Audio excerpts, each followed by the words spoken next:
I think one of the great things about education is not so much that you're teaching people facts, but that you're opening up the possibility of making decisions about the sort of person they want to be themselves. Hello and Hare Krishna. Welcome to this Chasing Reality podcast with me, Ryan, aka Ramananda Das. Today's episode, we're going to have a guest who has previously been on, Professor Michael Ruse. He's very kindly offered to be on again because I had more questions for him. And so I finished his book now, his latest book, A Meaning to Life. I really recommend it. Very well thought out. I love his writing style and the way he is open. I've said this previously. He has opinions, but it never feels like they're being forced. It doesn't feel kind of militant, and that's nice. I really appreciate that. So I'm looking forward to talking to him again and asking some questions about his latest book. Please join me for this episode, and I hope you enjoy it. Well, first of all, thank you for meeting with me again. I really appreciate it. Oh, Well, no. Listen, Ryan, you must realize, surely, by now that I love to talk. I've been a professor for 54 years, just about to go into my final year, 55th. And one thing I like to do is talk.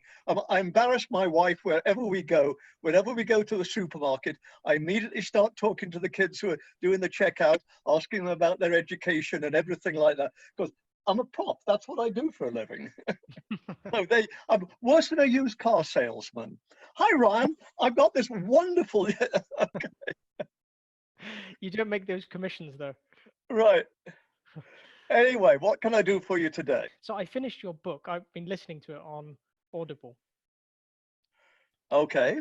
The only thing that really disappointed me was it wasn't you narrating it. I like it when, but when the person narrates it. But I guess you've got too many books to be able to narrate all of them. Well, yes, some of my books do and some don't. I just keep churning them out. Wait till the next one. What would you like me to include in the next one? Oh, okay. Well, maybe it will come up in this conversation. Yeah. um, well, actually, so you had different chapters. So I think there were three principal chapters. Um, so just for anyone who doesn't know, I haven't got the copy right here, but I'll show it on the podcast. It is A Meaning to Life. A meaning to life, not the meaning to life, a meaning. And my editor and I talked about that, and he was very insistent that it not be the meaning to life, because I'm not pretending to have the ultimate truth. Of course I am, really, but in a book that size, you can't really. So he wanted to give what would be more of a personal reflection on this. And I thought that certainly gave me a certain license then to do what I wanted to do. I didn't feel, for instance, any need, but apart from the fact that the book's fairly short, I didn't feel any need to give an extended, almost PhD dissertation, account of what everybody else had said about the meaning of life. And now, finally, in the final chapter, here's my view. My editor, Peter Olin, said, no, leave all of that. Others have done that.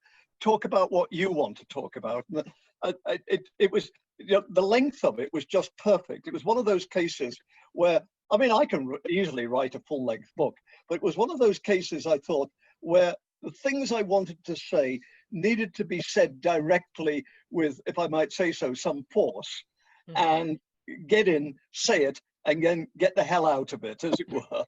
But exactly, but that in a funny, jokey sort of way, even using that kind of language gives you an idea. Not that I wanted to go into this project, as it were, hearty, man about town, we're all good chums sort of thing. But I did want to go into it in a sense of saying, I've been a professional philosopher for 50 odd years now, and this is where I've ended up. And I don't want to just talk to my fellow philosophers. I've done that for 50 years. I want to talk to my mum and dad, or your mum and dad, as it were. And I want to say, okay, mum, she's been dead 60 years now. Mum, you set me off very well in life. Okay, this is my, as it were, my testament to what you did for me. It's not a book all about my mother, but it's a book about me. But it's, in a sense, I wanted to show her that I had a really fulfilled life. And I wanted to try to show her why it was a fulfilled life, why as John Stuart Mill said, better Socrates dissatisfied than a pig satisfied, and why that has been such an important, as it were, driving criterion through my life. That yeah, I'm entirely secular, but what I like to say is we're not put on this earth just to sit on our bottoms and have a good time. I mean, what the hell are you doing? Instead of having a few pints in the pub, you are sitting all dead serious with headphones on. Crikey, you're way too young to be doing this. You ought to be out, surviving and reproducing. I'm 79. I can do this. You ought to be out surviving and reproducing. But you know what I mean? That life is just a hell of a lot more rewarding if you take it seriously. And what I was trying to do is show how one can take this seriously. Okay, so that's one of the real things I got out of your book. It seems to me that you've come to a point where you're saying that you call it Darwinian existentialism. So from what I understood, you've had some influence, you've taken some influence from Sartre, and I'm sure many others. And your perspective is that whether God exists or not doesn't really matter. The aim is just to live a good life, do well for other people, do good for other people, and then you feel more rewarded. And is my understanding correct? Or? I think that, that's certainly true. I think it's fair to say, and writing this book made me think about these things perhaps a little more formally or a little more thought through than I had before. But I don't think anybody who knows me or anything like that would say the most important influence on your life, other than your mother, and I had a real dragon mother, but a tiger mother, that's what they call them. But the real influence on me was the Quaker upbringing I had as a child. And this was tremendously important. I mean, people know about Quakers. They know that they don't have priests or churches or anything like that. And I think that a lot of the time people think that Quakers are pretty much like Unitarians. All they want to do is tie pink ribbons onto oak trees and pray for rain and hope it's not acid rain. Well, perhaps that's Quakerism today. But when I grew up, the Quakerism I grew up with in England after the war was very intently Christian. And of course, it was wrestling with a lot of horrendous issues, particularly the war, because the Second World War, unlike the First World War, was a good war in the sense that people knew Hitler had to be fought and stopped, and finally he was. And so it was not obvious as a Quaker why one should be a pacifist. And there was a lot. So one spent a lot of time discussing this and other things. And of course, I look back and I think the great thing about Quakerism and their children is they are intensely concerned about their children's upbringing and their religious and moral upbringing. But the one thing they never do is tell you what you've got to believe. And as it were, when I found around the age of 20 that my faith was going and it no longer spoke to me, I think nobody could have been more understanding and helpful than those senior friends, those older Quakers. There wasn't one of them, for instance, who would say, "Oh, Michael, be very careful, you're heading towards damnation," or something like that. They all said, "Well, you're not alone in this, and you have to think these things through." And I think I did. So to flip from being 20 to being 80, I think there's no question that my whole relationship to the question of God is intensely colored by my Quaker upbringing. And of course, I would say there's three things about Quakerism which make it distinctive. One is the emphasis on social concerns, whether it's pacifism or reaching out to the poor or those sorts of things. There's no question. The Quakers have always been involved in that. I think the second is that, as I say, that there's no creeds or anything like that. So ultimately, it's your decision. There's no priest telling you what you must believe. And there's certainly nobody telling you that you're going to be, hell's damnation if you don't believe this. Nobody ever told me that the meaning of the cross was, the blood sacrifice of Jesus they're just not into that sort of thing. And I think, but the third, and I think this is tremendously important, Quakers have always been very keen on mysticism. And I now see why. because their relationship with God and their understanding of God is not so much complex, but I think it's called apathetic theology. They're more inclined to define God by what he's not than what he is, in the sense that God is not some chap on a cloud wearing a bed sheet with a long beard, as it were, looking down and doing whatever God is. God's not like that.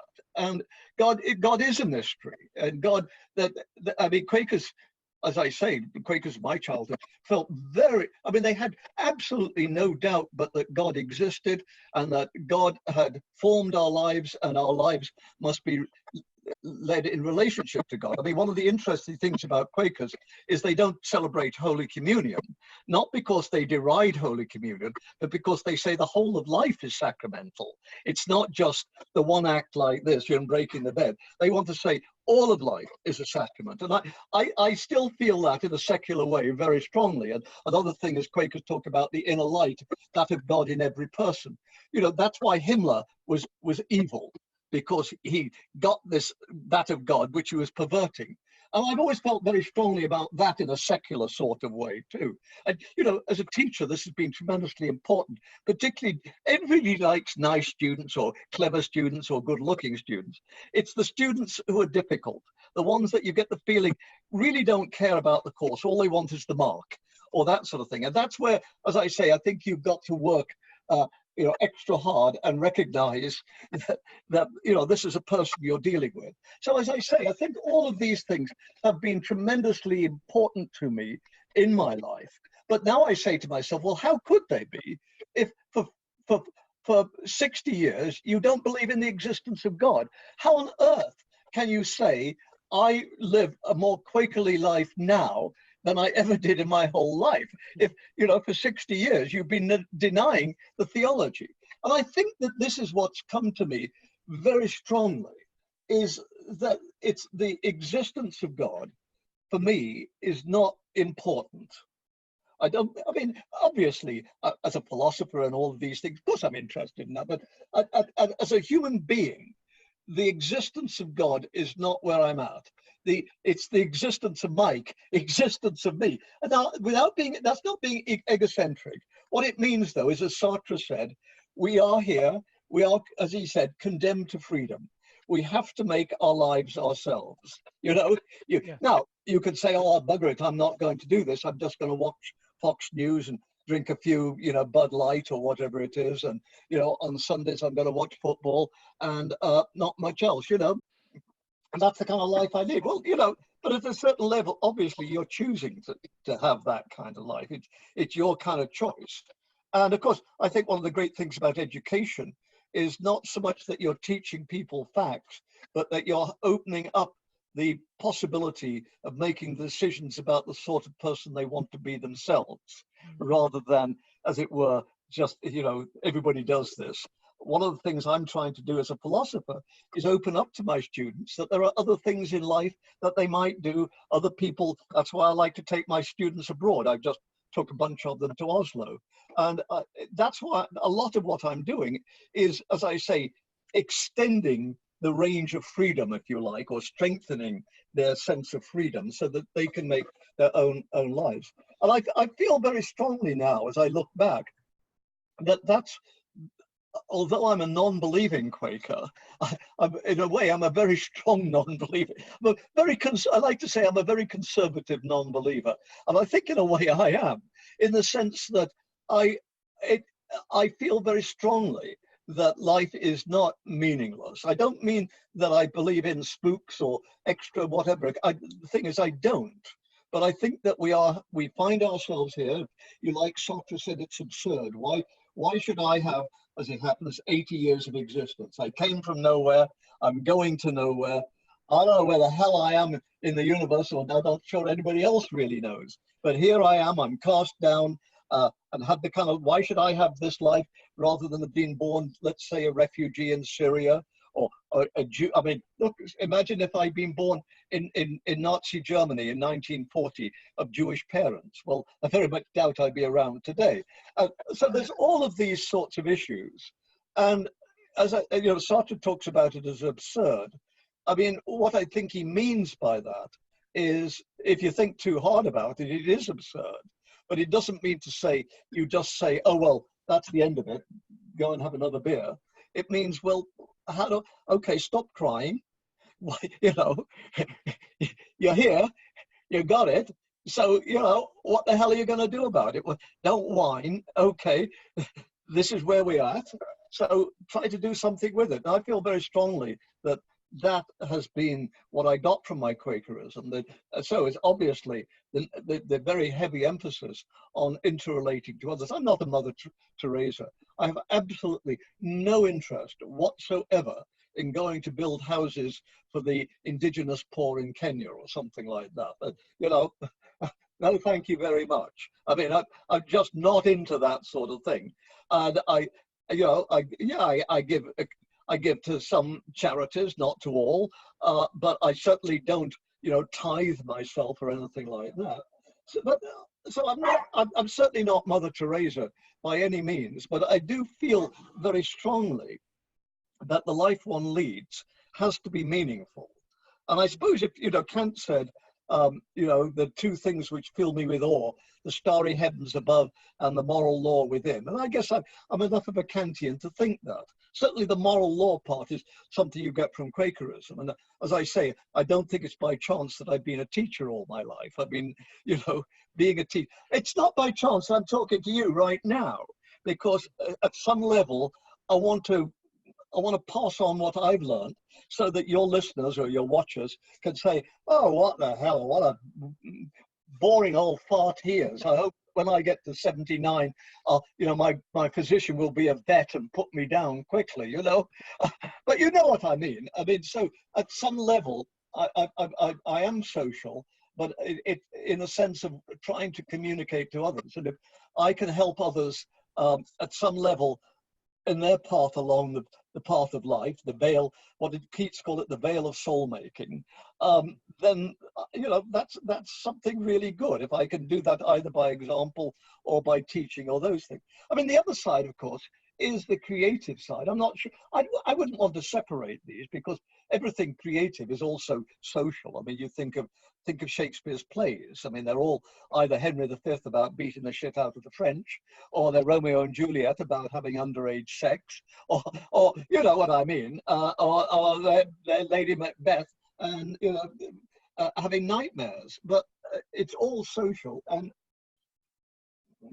it's the same, isn't it, with, you know, with most painting. I won't say every painting. I'm not sure that Jackson Pollock's into social, but I mean, if you look at the great artists of the past, whether they're Leonardo, you know, or Raphael, or Vermeer, or somebody like Renoir, or Van Gogh, I mean, they're all at some level trying to give you an idea of how they feel about things, but so often they're trying to involve you and get you to understand the nature of people and these sorts of things. It's all very social, but at the same time, you're trying to be creative. And of course, I'm very fortunate in being a philosophy professor rather than a kindergarten teacher, because part of my job is to write. Part of my job is to create. And I've discovered over the years that you can be just as creative writing nonfiction as you can writing fiction. Sometimes I think you can be a little too creative writing nonfiction, but you know what I mean. It clearly, when you're writing nonfiction, I mean, you've got all sorts of choices to make and these things. So you're very creative. And without being totally immodest, I mean, I feel I've been very lucky to be able to work on sorts of topics I do: Darwinian evolution, science and religion, nature of science and religion in Victorian England, these sorts of things. I've been very fortunate, but I think I've tried to be creative in my own way about them. How's that? Very nice. Thank you very much. You said a number of things there, and very interesting things, and I'm trying to pick up on one or two of them. One of them strikes me, so let's see what you say about this one. You obviously, your Quaker upbringing had a significant effect on you, and you said, you know, it's no coincidence you're a teacher, and many other points came out of that. So I was just thinking that obviously you're secular in your approach to life, and I was just thinking what's the difference? What's the difference between someone who is very sincere as well, but they really do believe in God and they're a Quaker, and yourself? Why do they? What is it? What information have they got that you haven't got, or maybe what information have you got that they haven't got? I guess what I'm asking is, what's the deciding factor as to whether someone believes in God? Is it revelation? And yeah. Well, as I say in my book, I say I don't buy the Christian, the Orthodox Christian. I mean, I don't mean Russian Orthodox. I mean the traditional Christian answer that at some level, because I don't have faith, I'm tainted by original sin in the way that somebody who does have faith does not.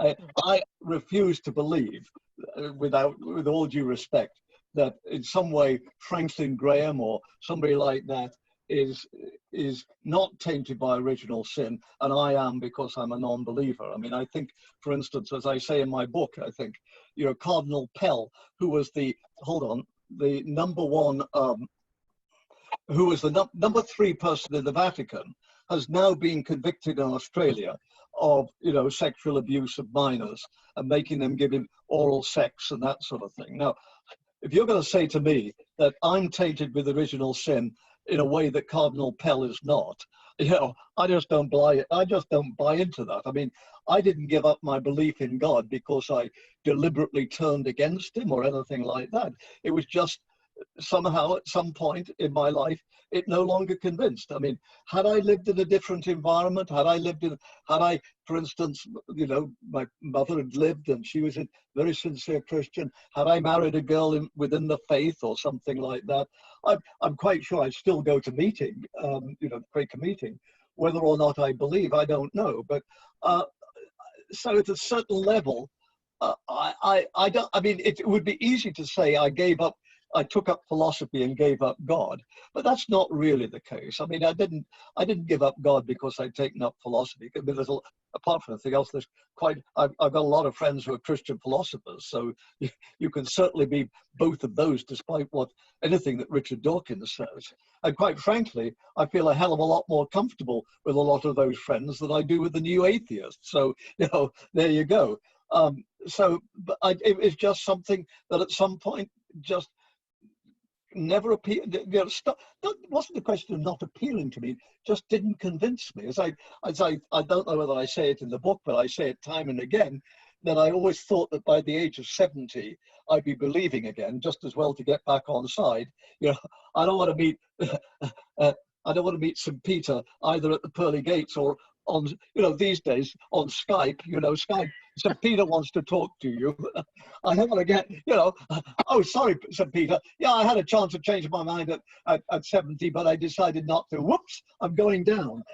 No, I mean, I thought that would happen. And the funny thing is, if anything, I feel more convinced and secure and satisfied in the sense, not, couldn't care less, but in some sense of satisfaction with my non-belief, not atheism, but my non-belief, than I have at any point. I still feel, very importantly, that the important thing, as I say, is to live your life here. Because the interesting thing is, Catholics, Christians and Buddhists and all others say at some level the same thing. I mean, the worst, one of the Christian fallacies is the Pelagian heresy, which says you have enough freedom to buy your way into heaven. In other words, your acts can get you into heaven. Of course, that's the Pelagian fallacy. So at some paradoxical way, Christians tell their believers that you must not live your life trying only to get into heaven. That should never be your motivation. It should always be, as it were, the importance of doing what your Savior asked you to do for you now. I mean, it's difficult not to keep your mind on both things.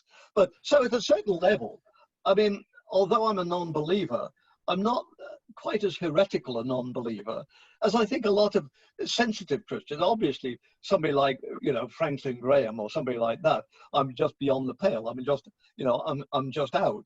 But I guess for a lot of Catholics, because I'm certainly not against abortion. I mean, I think abortion is well, as they say, it's between a woman and a doctor. I think that's very much the case. I mean, you couldn't imagine a more loving family than we are. My wife has had 2 abortions, but we never think about it anymore. It was just a good thing to do at the time. So, as I say, you know, obviously with a lot of Christians, evangelicals and Catholics, I'm on the outs, not only because we did it, but because I don't feel guilty about it. But so, as I say, I've obviously got a lot of differences with a lot of believers over a lot of things. But as I say, at another level, and this is why I find it so easy to deal with believers so often, is, you know, we're back to back on things that we just really agree on an awful lot. And, you know, maybe we want to do different things on Sunday mornings. They want to go and do Holy Communion. I want to read the New York Times, but, you know, or go out to brunch. But, you know, as I say, I don't think that makes one of us black and the other one white. But, you know, I'm 79. If I don't start to say, I don't want to sound complacent. I'm not complacent. But if I don't sound at least experienced, let's put it that way, then, dear God, I shouldn't be in. If at 79, you're still at some level in the same kind of quandaries you are at 19, then you haven't lived your life right. It doesn't mean to say at 79 you've got every answer. It does. That's not what I'm saying. But if at 79 you don't feel, okay, done that, tried that sort of thing, and that's not for me, or that is for me, or these sorts of things, then, you know, you shouldn't be in the business. Something you said, you've mentioned this a number of times, and as you were speaking there, I thought this myself, that maybe one of the common themes running through, which obviously you said there's many differences which some religious people hold and secular, but there's also similarities. And for me, what strikes me is a really strong similarity or theme running through is service. And I think I've heard you use that word, this idea of serving others. And I just wonder, maybe it's a question of who I'm serving, who I think I'm serving, which is the fundamental difference in the end. What are your thoughts on? Oh, well, as I say, I say if I ever had a gravestone, and I hope I don't, because I hope to be cremated, and then mixed up with the ashes of my dogs and cast on the ocean. I mean, I'm sentimental too. Where's Duncan? You wouldn't mind being cremated and your ashes mixed with mine, would you? No, Duncan says he thinks that's a really good idea. No, as I say, if I did have a tombstone, I'd want it to say the only truly happy person is the person giving to others. And I think that is something that at 79 you do realize more than you did at 19. I think if you get to 79, and you know, I've had 5 kids, you know, anyway, I mean, I'm not saying you can't live a full life without children, but anybody who's had kids knows there's that extra dimension of life where, you know, you've got these little beings so totally dependent on you, and you can't get away from it. I mean, you know, in the middle of the night, there's a smelly diaper. Well, you know, it's no good. And the kid's whining and the kid's crying. You got to get up and change that damn diaper. I mean, it's not, you know, you come home at the end of the day, all you want to, I mean, some of us do, you know, oh my God, it's been a long day. You know, can I get you a gin and tonic too, dear? No, you look after the baby. I've got, you know, crikey, you know. So, as I say, I'm not saying giving is always a happy thing, but I do think you find that having had children, as I say, I've been very fortunate to be a teacher. I mean, I'm a professor, not a school teacher, but I mean, that's my business, and I love teaching. I mean, I taught a lot more classes than most of my colleagues do at the moment, and I really liked it. I like teaching first-year undergraduates, and as I say, I don't mean that after every class I walk away feeling, you know, really good or something like that. And I always used to joke that Monday morning was the best time of the week for me, and I still feel that. I really feel Monday morning is the best time of the week, in the sense that, yeah, right, I got another week to do, you know, to create and to try to do something. I mean, when I say create, get into the classroom or do some writing or something like that. And I think that's something that you do get. I mean, as I say, not complacency, but experience. And of course, if you're lucky, I mean, I had colleagues when I started in the 1960s, there were lots and lots of jobs because universities were exploding. I mean, in England, they were founding all the new universities, Sussex and Warwick and York and Lancaster and Essex and all those new universities. And the old universities were exploding in size. I mean, I went to Bristol, which was 3,000, and I don't know what it is now, 15 or whatever, but you know, they're all hugely bigger. And so there were lots of jobs, and I had colleagues who got into it. And after 30, you know, by the time they got to their late 40s, they admitted, they'd say to you, they'd say, you know, it's not a bad job, but I really don't enjoy it. I'm not a natural teacher. And I know what they mean. Some were very conscientious. Some really did their job. And others were not. Others were always, you know, calling in sick or saying, I couldn't possibly teach that. It's not my field. And most of them, you know, as soon as they could take early retirement at 55, did so. Well, I was lucky. I mean, I'm 79, and you know, they're going to drag me out kicking and screaming. And so, at one level, I've been very fortunate, and I don't deny that. But I did find the thing which was important to me. I know for a long time as a kid or later, I wished I'd been a doctor. But I do realize, for instance, that in a way, I suspect I'm much happier as a teacher than I would be as a doctor. Certainly, I wouldn't want to see, you know, one patient after another all day long. I'm sure I would have moved sideways into teaching and to writing or something like that. So even if I'd been a doctor, I'd probably end up where I am now, in the sense of a teacher and a researcher, which is, you know, really and truly what God, my non-existent God, designed me to be. And so I've been very fortunate in that sort of way. But I'm not the only one. I've got colleagues like this. I mean, I've got lots. I mean, I would say, yeah, I've got a fair number of colleagues who are in exactly the same sort of situation that I'm in. Maybe they're not quite as self-reflective as I am. But, you know, they're not all philosophers, and we philosophers, that's what we do for a living, in a way. I mean, if you don't want to worry about things, do quantum mechanics. But if you do want to worry about things, start reading Descartes. You know, am I awake or am I asleep, sort of thing. So, of course. So as a philosopher, of course, I'm going to be more self-reflective in that sort of way. But I've been very lucky like that. And as I say, I cannot imagine a life of isolation. I cannot imagine a life without my students, without my graduate students. I mean, give you an example.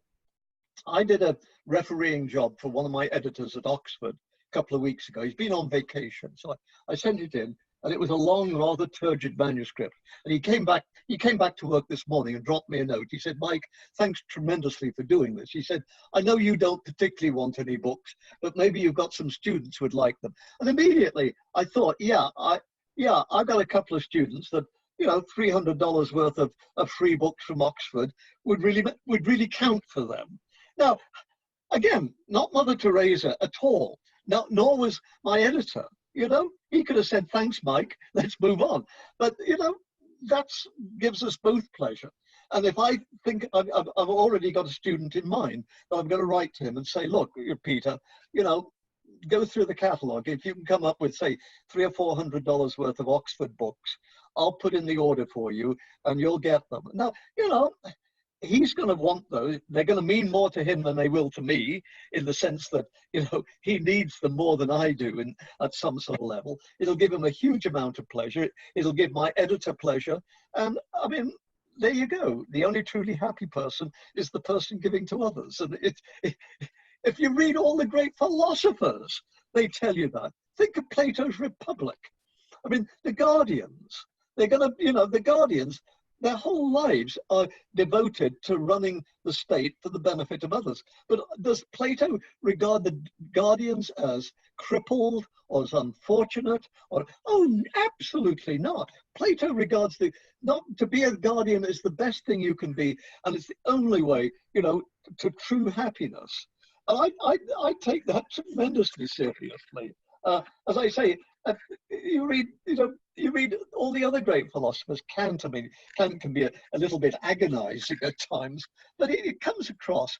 And that's what I think the Christian philosophers too. So that's what, I mean, even, dare I say, even Jesus Christ, I'm not sure about St. Paul, who was much bigger on telling you what you couldn't do. But, you know, even when Jesus didn't, you know, he was giving positive advice to people rather than, you know, just negativism or that sort of thing. And okay, he spent some time in the wilderness, but by and large, Jesus was out there with his friends, eating and drinking and, you know, and all of these things. And that, I think, is what life's all about. I have a question for you. In your book, I think maybe it was the last chapter, you say that in terms of meaning, there are 4 questions that science doesn't deal with. Why is there number one is, why is there something rather than nothing? Number 2 is morality. Number 3 is consciousness. And you say perception, Yeah. inexplicable, it's inexplicable mechanically, and it's a genuine problem. You know, Descartes, I think, therefore I am. And lastly, the ultimate meaning. I just wanted to zone in on consciousness and your ideas of panpsychism as well. Because it's something I find very interesting, consciousness, and I'm wondering, is there a definition that you have specifically? Well, can I, you know, pull back for a moment to put those questions in context? Please, yes. Why, you know, over the last 10 or 15 years, have I suddenly started to highlight those particular questions? I mean, you know, I've been a philosopher all my life, and there's lots of philosophical problems I have not spent much time on. The free will problem. My colleagues are all big on free will, but, you know, I know about free will. I'm interested. I've read a couple of books on it. I know the standard moves, but it's not something that I've ever been particularly drawn to write about. And I think the same with consciousness. I mean, in the, you know, when I was a graduate student, particularly, questions of consciousness and body mind were raised, but it was never something that gripped me. And over the last, it was never something which, as I say, I grappled with. And in fact, by and large, although clearly at some level talking about my Quakerism, I'm very interested in overall things. By and large, I've never been much interested in, you know, ultimate metaphysical questions. I've done philosophy of science, I've done history of science. I've been much happier working on, you know, issues like that. To what extent was Darwin a product of his Victorian society, and to what extent did he break away from the Victorian society? And those are the sorts of questions that I've devoted my academic life to, and I've very, very happily. But the whole question of science and religion, of course, has blown up in a very big way, even before the new atheists, but particularly the new atheists. And of course, a lot of the discussion then is particularly about whether or not science just refutes religion, which of course is what somebody like Richard Dawkins wants to say. He just says either, you know, it's either science or religion, and science caps religion, and that's an end to it. Religion's all an empirical question. Well, as you know, people like Steve Gould and others said, no, it's not quite that easy. And I guess I've always been part of that group too, because it's never seemed to me that religion is quite so simple to wipe. You know, I just don't feel that physics wipes out religion. It's at some level. It just, and so what I was looking for were questions which, as I said, I think are genuine questions, but for one reason or another, I don't think science tries to answer. And as I say, I think what Heidegger calls the fundamental question of metaphysics, why is there something rather than nothing, is I don't think science tries to answer that. I mean, of course, it can answer things like what came before the black hole, or the Big Bang, or things like that. Where did this go from? But I don't think that the fact of existence, as it were, is something that science tackles. Basically, science is like that, you know, Victorian cookbook, first take your hair. And I think that what science does is say, okay, we've got a physical world, or however you want to, a natural world. And okay, our job is to explain it. And so if you want to explain what happened before the Big Bang, well, you're still in the same dimension. You're still looking for a naturalistic explanation, you know. And so, as I say, I think that the ultimate metaphysical questions are not things that science wants to tackle. And I increasingly, I've decided that I think, and I'm not alone in this, I've decided that probably the body-mind problem, it belongs in this group. I mean, certainly, I'm quite sure that one of the reasons why I never wanted to work on the body-mind problem was because ultimately I just didn't feel it could be solved. And, I don't want to get, it's almost a Kuhnian thing. I don't want to get into a paradigm where the paradigm, it can't solve it. I mean, so that's why I've enjoyed, for instance, working on the nature of evolutionary theory. One of the big problems is about what is known as teleology, or final causes. Why is it that biologists can ask, say, what is the purpose of the plates on the back of Stegosaurus? Whereas a physicist can't ask, what is the purpose of the moon? I mean, if I say, well, the purpose of the moon is to light the way home for drunken philosophers, well, the Lunar Society in the 18th century, they did that. But that's a joke. I mean, you laughed because it's not a scientific answer. I mean, even if it's true that drunken philosophers use the moon as a way to get home, it's not the case that the moon exists in order to light the way home for drunken philosophers. Whereas the plates on the back of the Stegosaurus do exist, as we now think, in order to control temperature control. It helps the beast to heat up in the morning, and then when it's in the middle of the day, the breezes, act as a convector, and they take the heat away. So, the Stegosaurus as reptile is cold-blooded, but this is a way it regulates its temperature, and that makes a lot of sense. So here's a problem for a philosopher to solve. Now, I won't go into details, but I think it's soluble. In fact, I think I've managed to solve it, and not just me. But I think you can give an answer there. Whereas, what is the nature of mind has always struck me as, we know an awful lot about the structure of the brain. We know an awful lot about how the mind, what happens in the mind, corresponds to physical things that are happening in the brain. But the interesting thing is, I don't feel sufficiently interested that I wanted to down tools and spend, 6 months reading all the pertinent literature. But I am aware that more than one philosopher in recent years, Brian McGee was one, not Brian McGee, the chap who was down at Miami, who called himself a new Mysterian, because he said, basically, I'm not sure that we can solve the body-mind problem.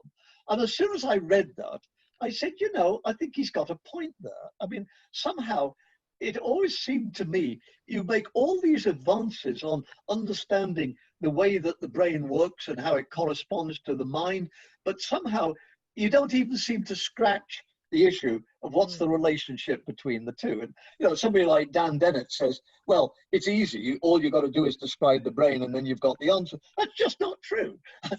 and Descartes' body-mind dualism, that's very attractive, but again, it's just not true. And so, some kind of monism. Well, when I was young, it was the identity theory. The evening star is the morning star, is the planet Venus. But, it's different references, different meanings, same reference. Well, I don't think that works in the mind-body problem. I mean, somehow it's not. I mean, the morning star and the evening star and Venus are all things of the same conceptual category, whereas the mind and body just aren't. I mean, they're just different. So I've been drawn, as I say, to new Mysterianism. And I suppose one way of reflecting this then is to say, obviously, I'm drawn to some kind of monism. I cannot see mind and body being separated. And so clearly, I don't think monism is a scientific solution, because I don't think, as I say, I'm not sure, not at all convinced you can solve it scientifically. So I don't think talking about being a monist at one level gives you any scientific insight on the thing. But at some level, it just seems to me to make sense. And however it does work, and I'm not sure, as I say, I think we're ever going to work that out, I can't help feeling that body and mind are as one, like people like Spinoza said. And I suppose if you ask me, I think the one piece of empirical evidence which makes me think that this is not necessarily as stupid as you might think. And you've got to remember that most of my career, panpsychic monism, has been, for fruitcakes. it's been along the idea of, that the wrapping, represents the dear departed, and that sort of thing. Panpsychic, that's only fruitcakes believe in panpsychic monism. But I think that, the so-called notion of quantum entanglement, that something happening to a molecule or an atom on this side of the universe can immediately have a reflection, mirror image reflection on something happening in another side of the universe. This isn't something which is passed at the speed of light or anything, because the speed of light would take, years and years and years to get across. It's instantaneous. So, what is this? Well, at some level, it means information is, there's information shared across the, as soon as you start to talk about information, that starts to my way of thinking, starts to put you into mind. We've got, what's a teacher but giving kids new information, and so at some level, it seems to me that something like quantum entanglement makes the idea of panpsychic monism at least not quite as balmy, as daft as I've thought it was for many, many years. So, as I say, I don't think this is a scientific solution. Maybe somebody will come up with a new paradigm in 100 years where we look back and say, oh my goodness, how naive we all were about this. Perhaps that will happen. And, but at the moment, I think we're stuck in, if you remember in my book, at the end, I quote the British geneticist, J.B.S. Haldane, who said, I think in 1928, he said, not only is the universe queerer than we think it is, but the universe is queerer than we could think it is. And that's something else you could put on my gravestone. In fact, I'm going to need a pretty big gravestone, I'm going to need, always, always the only happy person is the person who's giving to others. Everything's queerer than it could be. And don't believe them. Even the nicest boys only want one thing. I think that should go on my gravestone too. That has certainly ruled my life at certain crucial times anyway. Thank you very much. I want to just ask you a question based on what you're talking about at the end, because it's something that's quite close to my experience in recent years. For 5 years, I trained as a Bhagavad Vedanta monk. The tradition I've been following is one that holds a particular central philosophy that there is this inconceivable oneness and difference in nature. So it's not all dualistic or monistic. It's there's like the sun and the sun rays. They're inseparable. They're different things, but there's also a oneness to the yes. relative. I just wanted to get your perspective on that. If it's something you've come across, because I'm not. Well, I think that's what I'm very strongly being drawn towards. Yes, that some kind of monism and that everything is one. But of course, this goes back to the Quakerism, doesn't it? And mysticism, because that's one of the things that mystics always come back and first thing they say is we can't talk about it, and then the second thing they do is talk about it. But well, it's true. But if you look at mystics, one of the things that they always emphasize is the kind of oneness of experience, the oneness that everything at some level is one. I think I feel very at some kind of, look, I'm a Platonist. What did Plato say? Everything is, stems from the good. So I'm at some level, I'm very receptive to that kind of thinking. I don't think of myself as a professional holist. A lot of people think that holism is good, reductionism is bad. My wife even buys holistic dog food. No kidding. I don't know what the hell holistic dog food is, but she buys holistic dog food because it must be good. Well, the biggest holists of the 20th century were the Nazis. Ein Reich, Ein Volk, Ein Führer. They were holists like you wouldn't believe. So I don't think holism as such is necessarily always a good thing. I think, sometimes it's good, sometimes it's not. But I think I am drawn very much to the idea, whether it's, the Big Bang or whatever it might be, but that the idea that, everything connects at some sort of level, I think reductionism is good, but I think I am drawn to the idea of it all being one in some sort of way. Now, does that make my agnosticism happier? Because although I sort of plop into existence and plop out again, I'm all part of one. Well, I mean, that's a possibility. I don't believe it. I don't know it. I certainly don't run my life on that. But at a certain level, I don't find that an impossible thought. And that, consciousness is obviously a mystery. Do I think I'm going to be conscious again on Andromeda? Do I think I'm going to be, on Andromeda but look like Marilyn Monroe or something? God, I won't say what comes to mind if I'm going to be like that, but it's very rude. But, so no, I don't know. I mean, as I say, it's a mystery. But but being an agnostic means you're not a Christian, you're not a believer, but it also means you're not a non-believer. So I'm not somebody who, like Bertrand Russell, who said, when I die, I rot. Yeah, I think it's quite possible, quite plausible that when I die, I do rot.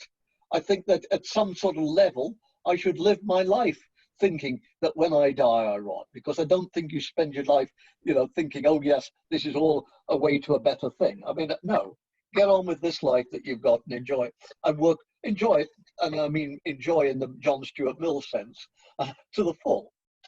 But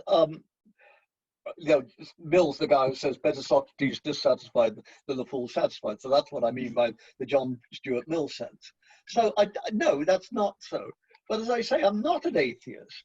And if at some level, this heart all part of the Rupert Brooke poem, I can't remember it, but a beating heart of one, all part of one. I don't find that, I find it implausible. Do I find it impossible? Not necessarily. I mean, maybe there is a hell of a lot more to the whole thing than we know. I don't think it's, as I say, I don't think that when I die, suddenly plop, I'm going to be, standing in front of St. Peter, who's going to be peering over me and writing, Ruse, Ruse, Ruse, yeah, Rowbottom, Russell, Ruse, oh, I don't think it's going to happen like that. But could it happen in some other way? Well, that's what an agnostic said, it's possible, but I don't live my life in the sure and hope, certain hope of the resurrection or of, being part of the eternal mind. Thank you to everyone for listening, and thank you to Michael for a very enlivening discussion. I wasn't sure where it was going to go. I had a few questions lined up. I've still got some questions on evolution, which I'd like to throw at Michael, and he's very kindly agreed in a few months to talk with me after I do some homework and refine my points. And what I really liked about that discussion is it went somewhere that I didn't expect, into consciousness, certain ways of thinking, dualism, monism, which is things that I think about quite a lot. The main thing I got from Michael is obviously many years of experience as a professional philosopher of biology and history. And what I really appreciated was his humility and his stance as an agnostic. He explained that he's not an atheist.